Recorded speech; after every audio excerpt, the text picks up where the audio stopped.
চেহারা বদলেও রক্ষা হলো না পারিজাতের। কেটে ফেললেন স্টাইল চুল এবং দাড়ি, চোখে নেই চশমা। কিছুদিন আগেই দুর্গাপুরে গরু ব্যবসায়ীদেরকে গাড়ি থামিয়ে ব্যাপক মারধর করা হয় এবং টাকা ছিনতাই করা হয় বলে অভিযোগ ওঠে। এই ঘটনায় বিজেপি নেতা পারিজাত গাঙ্গুলি সহ বেশ কয়েকজনের বিরুদ্ধে থানায় অভিযোগ দায়ের করা হয়। রাজ্য জুড়ে এই ঘটনায় তীব্র নিন্দা জানানোর পাশাপাশি ঘটনায় জড়িতদের শাস্তির দাবি তোলা হয়।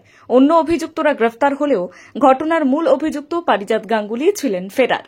পুলিশের অতি সক্রিয়তায় তাকে ধানবাদ থেকে গ্রেফতার করা হয়। দুর্গাপুরে পুলিশের গাড়িতে যখন তাকে তোলা হয় তখন দেখা যায় পারিজাত গাঙ্গুলির সেদিনের মতো স্টাইল চুল আর নেই, কার্যত ন্যাড়া হয়েছেন বলা যেতে পারে। নেই দাড়ি। অনেকের ধারণা পুলিশের চোখে ধুলো দিতেই তিনি চেহারার এই পরিবর্তন করেছেন।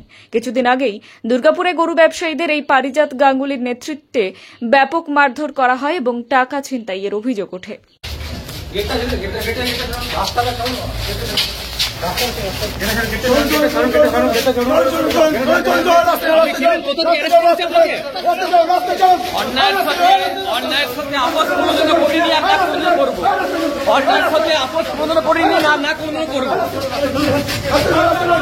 আপনি কি স্যালেন্ডার করেছেন না আপনাকে গ্রেফতার করেছেন?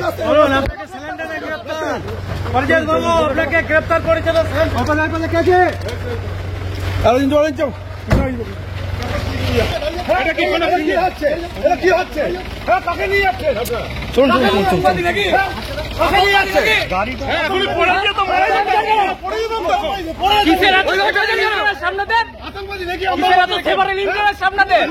এইভাবে কেন নিয়ে যাচ্ছেন?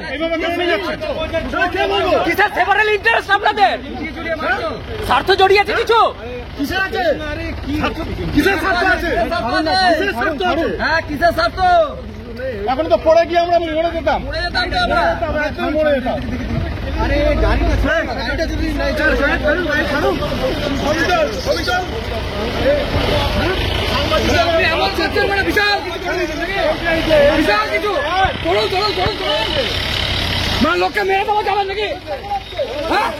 এটা ওই মানে গত 31 তারিখে একটা এফআইআর হয়েছিল কোকোব্যান থানায় 101 নম্বর। ওই কেসে বেশ কয়েকজন আগেও অ্যারেস্ট হয়েছে এবং পুলিশ রিমান্ড নিয়ে গেছে।